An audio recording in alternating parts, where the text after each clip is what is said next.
अब दोस्तों, पश्चिम एशिया में युद्ध के कारण पैदा हुए वैश्विक तेल संकट के बीच प्रधानमंत्री नरेंद्र मोदी ने संडे को लोगों से जो आग्रह किया था कि भाई वर्क फ्रॉम होम करें, काम करने के लिए दफ्तर न जाएं, तो नहीं जाएंगे तो कार में पेट्रोल डीजल का खर्चा नहीं होगा, पब्लिक ट्रांसपोर्ट का इस्तेमाल करें। कोरोना में जो रास्ते अपनाए गए थे उन्हीं प्रथाओं को फिर से अपनाएं, ईंधन की बचत करें, खपत कम करें और देश को विदेशी मुद्रा बचाने में मदद करने के लिए उन्होंने एक आह्वान किया था कि 1 साल तक शादियों के लिए सोना खरीदने से भी बचें। इस पर राहुल गांधी ने तंज करते हुए कहा है कि ये उपदेश नहीं बल्कि नाकामी के सबूत है।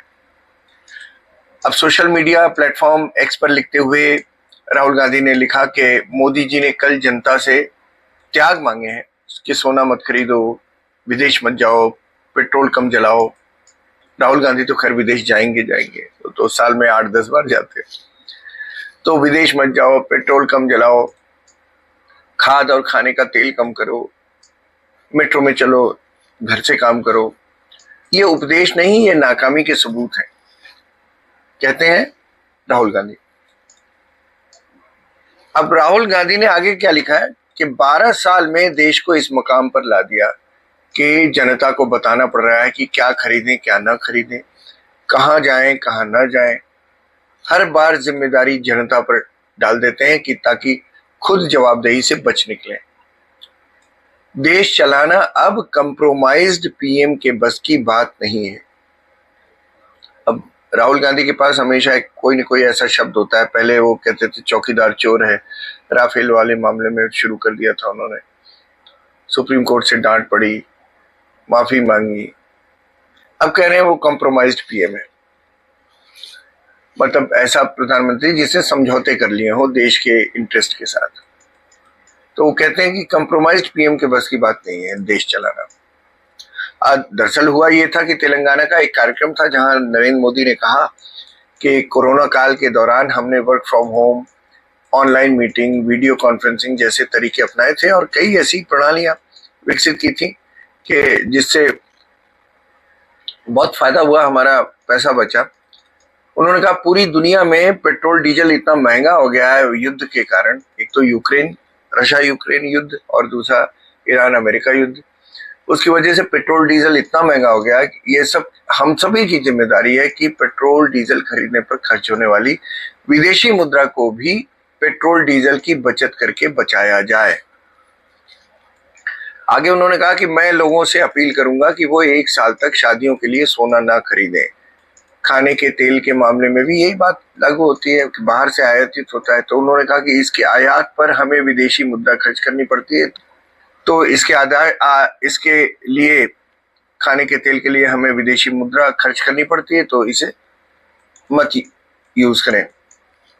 अब देश के प्रधानमंत्री हैं, जैसे लाल बहादुर शास्त्री जी ने कभी कहा था, इंदिरा गांधी ने भी कुछ कहा था, अब ये बताऊंगा आपको। तो वैसे प्रधानमंत्री ने भी कहा, उन्होंने कहा कि अगर हर घर खाने के तेल का इस्तेमाल कर दे कम, तो ये देशभक्ति में बहुत बड़ा योगदान होगा।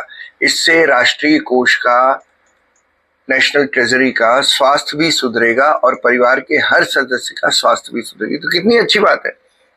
बात सही है, अगर आप तेल कम कर दें तो आपकी हेल्थ भी बचेगी, अच्छी होगी, और देश की इकोनॉमी की हेल्थ तो अच्छी हुई है, तो अच्छी बात है, इसे मानना चाहिए। एक और क्षेत्र की बात उन्होंने की, एक और क्षेत्र जो विदेशी मुद्रा का उपयोग करता है वो है हमारा एग्रीकल्चर सेक्टर। ये भी उन्होंने कहा हम विदेशों से बड़ी मात्रा में केमिकल फर्टिलाइजर्स इंपोर्ट करते हैं। उन्होंने कहा कि हमें केमिकल इंपोर्ट्स का अपना उपयोग आधा कर देना चाहिए और नेचुरल एग्रीकल्चर की ओर बढ़ना चाहिए। तो अच्छी बात है ये भी। भाई आजकल तो इस तरह की सब्जियों की फैशन कह लीजिए या लोग खरीद रहे हैं इसको, जिसमें कोई भी खाद नहीं है। तो इस तरह हम विदेशी मुद्रा भी बचाएंगे और अपना हेल्थ तो बचाएंगे ही, अपने खेतों को भी बचाएंगे। वही फर्टिलाइजर पड़ने से खेत भी खराब होते हैं। तो प्रधानमंत्री ने यही कहा। अब ये तो मुझे तो एज अ लेमैन मुझे तो ये अपील बहुत अच्छी लगी। ऐसा ही करना चाहिए किसी भी प्रधानमंत्री को। संकट के समय अपने ही लोगों से, अपने देश के लोगों से बात करनी चाहिए और कहना चाहिए कि हाँ भाई ये आप कम कर दिए, हम कम करते हैं, हम सब लोग कम करते हैं इस वक्त, और किसी तरह अपने देश को बचाते हैं, अपनी विदेशी मुद्रा बचाते हैं। लेकिन राहुल गांधी ने इसे पॉलिटिकल एजेंडा बना लिया, अटैक किया। तो मैंने आप कल एक अपने वीडियो में कहा था कि इसको पॉलिटिकल एजेंडा नहीं बनाना चाहिए, इसका पॉलिटिकल इस्तेमाल नहीं करना चाहिए, लेकिन राहुल गांधी भूल गए और वो बहुत सारी बातें भूल गए, उन्होंने अटैक कर दिया। अब राहुल गांधी भूल गए कि उनकी दादी ने 1966 में केरल में चावल के घोर संकट को देखते हुए कहा था कि वो अब चावल खाना छोड़ रही हैं, तब तक नहीं खाएंगी जब तक केरल के लोगों को चावल खाने में रोज नहीं मिलने लगता। तो पूरे देश में केरल की मदद के लिए, मतलब इस तरह की मदद के लिए लोगों ने एक दिन चावल खाना छोड़ दिया। कांग्रेस के एक और प्रधानमंत्री थे, लाल बहादुर शास्त्री। उन्होंने 1965 में जब पाकिस्तान से युद्ध हो रहा था दोस्तों, तो उन्होंने देश से अपील की थी कि लोग हफ्ते में एक दिन खाना छोड़ दें। अब ये तब हुआ था जब अमेरिका ने गेहूं की आपूर्ति रोकने की धमकी दे दी थी PL 480 के तहत। पूरे देश ने छोड़ दिया एक दिन का खाना। प्रधानमंत्री की अपील हुई, पूरे देश ने एक दिन का खाना छोड़ दिया। सोमवार के दिन होटल बंद रहने लगे।